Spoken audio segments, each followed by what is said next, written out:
You're listening to an Airwave Media Podcast. Welcome to the Useless Information Podcast, my collection of fascinating true stories from the flip side of history. My name is Steve Silverman, and today's story is titled Jack the Stripper. Now, before we do that, let's start with today's question of the day. And for today's question of the day, I thought I'd ask you about NASA's space station Skylab, which came crashing back to Earth in July of 1979. If you're old enough to remember it, its re-entry was quite the news story in its day. Now, pieces of it were scattered over a fairly wide area south of Perth, Australia. And as a bit of a joke, the Shire of Esperance fined NASA for littering. So how much did they fine NASA? Was it 1, $400, 2, $800, 3, $1,500, 4, $2,300, or 5, $4,700? Again, how much was NASA fined by the Shire of Esperance for littering? Was it 1, $400, 2, $800, 3, $1,500, 4, $2,300, or 5, $4,700? And as always, I'll let you ponder over this question for a bit, and I'll let you know the answer at the end of this podcast. And now for today's story titled Jack the Stripper. And this is a story that I stumbled upon a few months ago, and I found to be very amusing, so I hope you do too. The story started making national headlines during the month of February, way back in 1960. And when I saw the headline, quote, Jack the Stripper prowls San Diego, I made the immediate assumption that some guy was flashing others around the city. But I was way off on this one. I was really wrong. The bandit dubbed Jack the Stripper by the city police pretty much had the same modus operandi every single time. Take, for example, the crime that he committed on the evening of February 21st in 1960. And by the way, that was a Sunday, if you're curious. It was on this night that the gunman, donning a rubber Halloween mask of a woman's face, walked into the bar at the Crest Inn and demanded all of the money from the cash register. He then asked all of the men, all 4 of them, I guess you can call it a slow night. Oh, and I should mention that included the bartender, so it must have been a really, really slow night, to dump their wallets on the bar, and then he locked all 4 men into the restroom. Now, I know this sounds like the type of crime that is committed somewhere in the world every single day, probably every hour. But as with all the stories that I tell, this one has a twist. You see, Jack the Stripper always makes all of the women present at the bar strip naked. He then leaves with all of their belongings, and on this particular night, the one lucky woman happened to be 30-year-old barmaid named Jacqueline Joan Cantu. So let me ask you, if you were in her position, what would you do? Would you scream, run for your life? Well, not Ms. Cantu. She simply said, quote, "Oh no, not again," end quote. To which the bandit replied, quote, "Yes, ma'am, just like before," end quote. What you're thinking is correct. This was a repeat crime. He had robbed the same bar just 3 weeks earlier on Sunday, January 31st. His haul in the first robbery was $148. That's about $1,125 in today's money. But this time it was only $88.18. That's about $675 today. Now, the press didn't dub him Jack the Stripper for no reason at all. As you probably guessed, Ms. Cantu had to disrobe on both occasions. But this time she was taped to the table. So now's a good time for a joke. A guy walks into a bar and orders a beer. The bartender happens to be wearing a rubber Halloween mask. And then there's a naked woman taped to one of the tables. So what did the customer observe? The answer, absolutely nothing out of the ordinary. The only problem is this is not a joke. It really did happen. Afterward, the witness told the police, quote, "I thought she was a mannequin and that a masquerade party was going on," end quote. Now, I have no evidence to support my hypothesis, but I can only guess that this particular witness, if you can call him that, was drunk as a skunk. And Jack the Stripper didn't stop there. Just 4 days later, he robbed Tommy's Tavern for, get this, he robbed it for the 4th time. Now, I can't help but wonder where the police were in all of this. I mean, it doesn't take a genius to figure out which establishment he's going to rob next. This guy clearly had a pattern. Anyway, I diverge from my story. So here he is robbing Tommy's Tavern for the 4th time. And one female customer, a Mrs. Delory, freaked out when she was ordered to strip. Refusing, the bandit started to rip off her blouse. So she was left with no other choice, and she ultimately took her clothes off. A waitress at Tommy's Tavern named Geraldine Stoner had been forced to disrobe during 2 of the previous robberies. So she did the wisest thing possible. She had her schedule changed so that she could work the day shift instead. She figured that since the bandit was a creature of habit, always robbing in the wee hours of the morning, she would be safe. Now that almost worked, except that on this particular evening, she had been at Tommy's celebrating her birthday. I bet she never planned on spending her birthday wearing her birthday suit, if you know what I mean. While his shtick may have seemed incredibly predictable, and I hate to say it, monotonous at this point, his escape didn't go well at all. He took the keys to a customer's pickup truck and then sped away. That's when the bartender, a guy named Frank Caslow, grabbed a .410 gauge shotgun from behind the counter, took aim, and then fired at the escaping criminal. Caslow's aim was dead on, striking the truck's rear window right behind Jack's head. But for some reason, the blast was not powerful enough to do any damage. Meanwhile, a customer named Jerry White jumped into his own car and chased after Jack. About 2 blocks from the robbery, Jack abandoned the pickup and then fled on foot. White, armed with a pistol, took aim at the fleeing robber and fired 2 shots. Both missed the intended target. A total of 14 police cars, 6 from the Chula Vista Police Department and 8 from the San Diego County Sheriff's Office, hunted for Jack. They were too late. Jack got away this time, but just barely.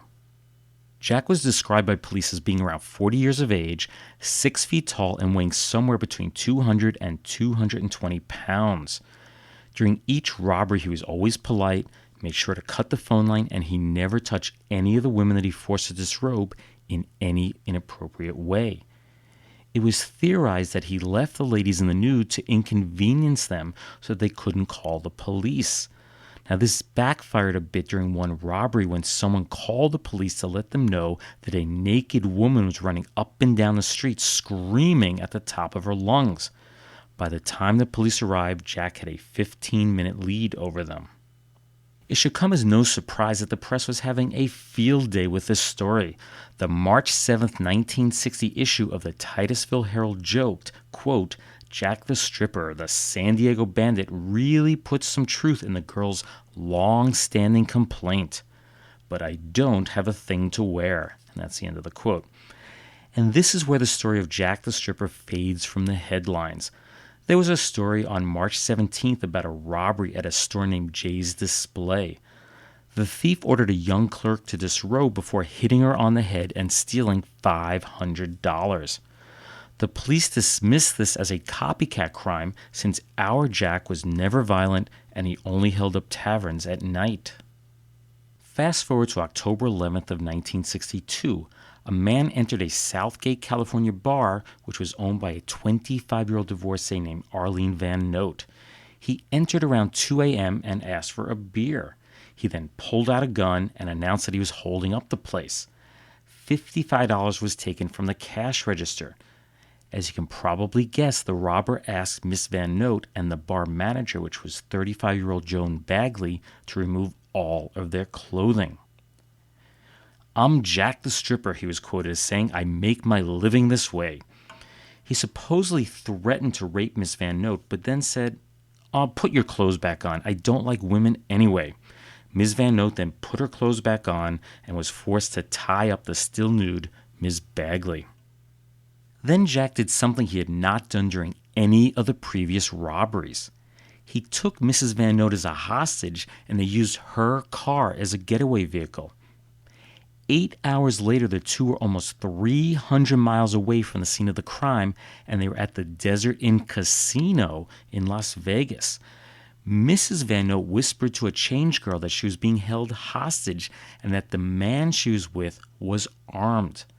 So the police were alerted and they descended upon a room at the Tam O'Shanter Motel that they had rented on the Vegas Strip. Now, maybe it's just me, but I find it a bit humorous that Jack the Stripper was finally caught on the Vegas Strip. The police arrested Bobby Ray Watts. He was a 25-year-old, 6-foot-tall employee of a Huntington Park, California furniture company. He was ultimately charged in federal court with kidnapping and interstate transportation of a stolen vehicle. The judge in the case dismissed the charge on the stolen vehicle, and that's because the indictment handed down failed to mention that the car was stolen. And then Watts' lawyer challenged the kidnapping charge. He claimed that the indictment failed to state that Mrs. Van Note was being held for ransom or for a reward. Now, I don't know about you, but I consider kidnapping to mean being held against one's will, not whether or not a ransom is asked for. Now, as I bring the story to a close, I should point out that Bobby Ray Watts claimed that he was Jack the Stripper during this particular robbery, but it appears that they did not charge him with any of the other prior robberies. My guess is that either the police lacked the evidence tying him to those crimes, or he was just another copycat. Also, around the same time, another guy named Jack Wilkerson, who was also nicknamed by the press Jack the Stripper, was arrested for a similar string of robberies in Chattanooga, Tennessee. And of course, then there's the infamous Jack the Stripper murders in London between 1964 and 1965 that took the lives of 6 to 8 women. Useless, useful, I'll leave that for you to decide. And now, a few words from our retro sponsor.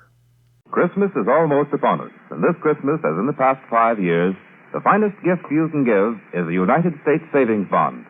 They're the same safe, profitable government bonds we call war bonds, and bought regularly to help win the war.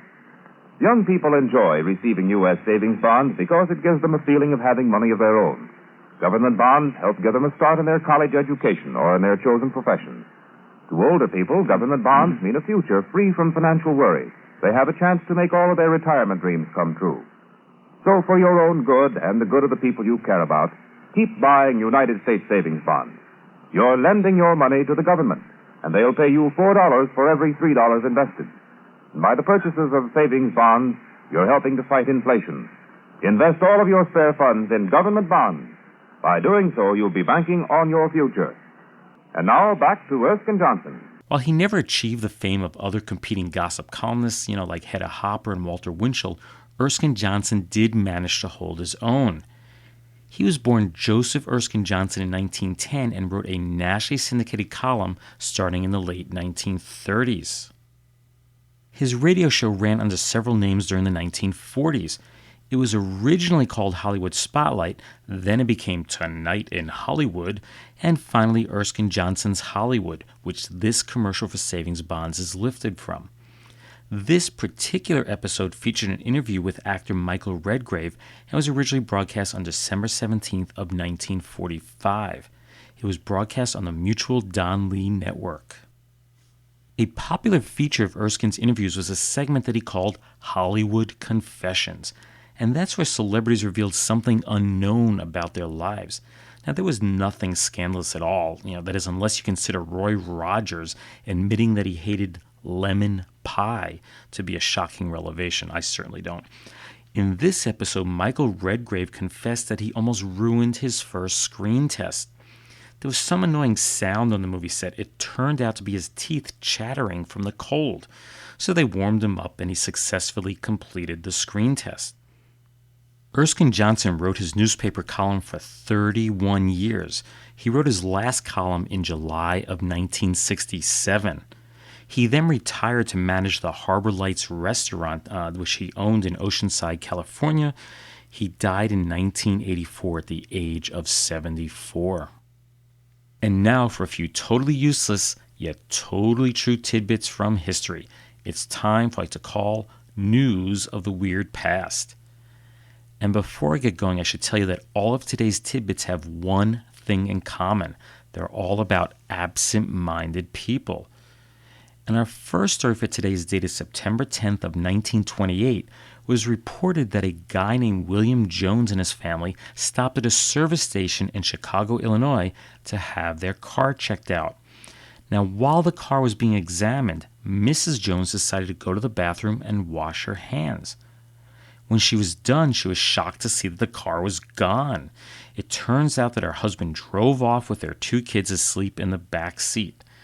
Now, my guess is he didn't get too far before he realized that he had forgotten his wife back at the filling station. I'm guessing those kids were screaming.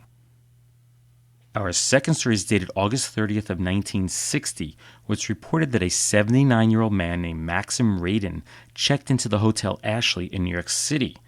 He was on his way back to his native Yugoslavia after having spent the previous 50 years working as a barber in California. Radin paid his $12 for a 2-day stay at the hotel, unpacked his bags, and then he decided to go for a walk. Now, this is a really big mistake on his part. You see, he was unfamiliar with the big city, and he lost his bearings and could not find his way back to the hotel. Even worse, he forgot the name of the hotel.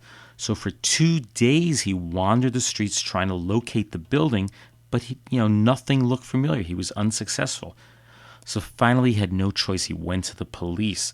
But with no name to go by, they just simply drove him around the area until Radin finally spotted what he thought was his hotel.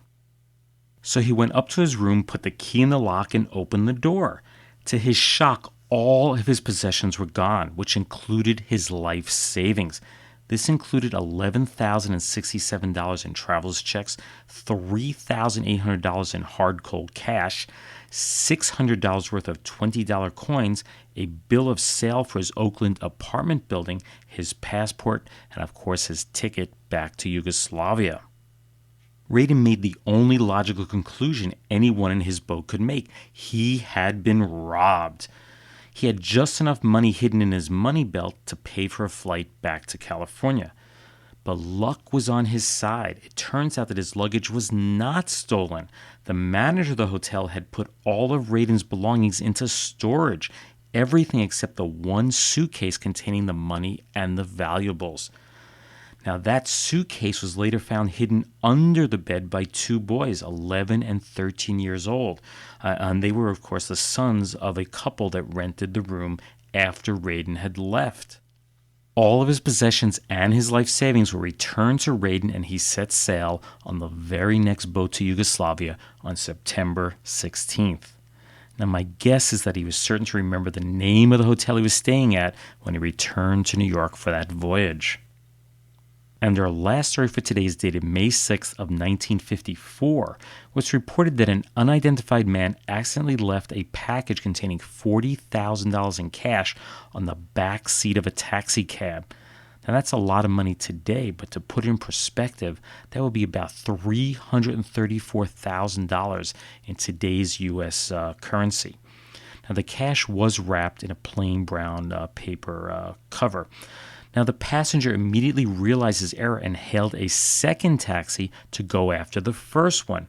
But when they finally caught up to it, he found out that they'd been tailing the wrong taxi cab. The rider then got in touch with the vice president of the taxi company, and then he was able to get in contact with the taxi driver. The driver, Rocco Bologna, had found the package shortly after the passenger got out, and he placed it unopened by his side on the front seat. The package and its owner were reunited shortly thereafter, and in return, he was rewarded with a $20 bill. Now, $20 may have seemed like a really big tip at first, but my guess he didn't find it so big and generous when he learned that the package really had $40,000 in it.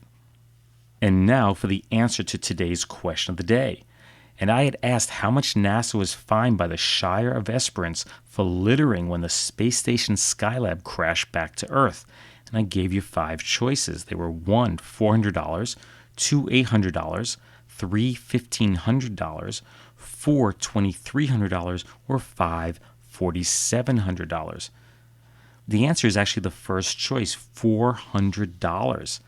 Now, since the entire Skylab program costs about $2.2 billion, that's about $10 billion today, you would have thought that NASA could have sprung for another $400, but they never paid. And of course, the whole thing was a bit of a lark, so the officials of Esperance just wrote the whole thing off 3 months after Skylab's return. Now, fast forward to 2009, that's 30 years later, and the bill was still unpaid. So the highway radio program Barker and Barley in the Morning picked up on the unpaid bill, and they decided to have a fundraiser. Their listeners donated the needed funds, and the littering fine was finally paid off in April of 2009. So I guess 30 years late is better than never. Well, I hope you enjoyed today's story on Jack the Stripper, as well as our question of the day regarding NASA's littering fine, listening to our retro sponsor on U.S. savings bonds, and the news of the weird past tidbits, which included the guy that forgot his wife at the gas station. I actually had a second story like that, so I guess it happened more than once. Also, the absent-minded barber, which is my favorite of the three, and the $40,000 cab ride. As always, if you'd like to read more true stories just like these, please be sure to get a copy of one of my books. They are Einstein's Refrigerator and Lindbergh's Artificial Heart. Both are written by me, Steve Silverman, and they're available from your local bookseller, online, and from your local library. You can also find additional resources, including some of the scans of the documents that I used to research the story, some additional comments I have on the podcast, and some related links on my Facebook page, which is www.facebook.com/uselessinformationpodcast. That's Useless Information Podcast. It's all one word. Now, I've kind of been absent from Facebook. You may recall that I had cut my finger and got some stitches on it. Those came off, and then we bought a washer and dryer for President's Day. And we didn't have a laundry room yet. That was still under construction. So I had to put up all the wallboard, spackle, paint, and put down the ceramic tile and finish some of the plumbing before it showed up on Saturday. It did show up, and that project's done. And then I was able to work on this podcast. I did not post the information last month, but I promise that I will do it this time. Anyway, if for some reason you'd like to contact me, simply drop me an email at useless@steve.silverman.name. That's useless@steve.silverman.name. Or you can visit my website, which is uselessinformation.org. You can also go to Facebook and contact me through that. Well, I'd like to thank you again for listening, and I hope that you tune in the next time. Bye.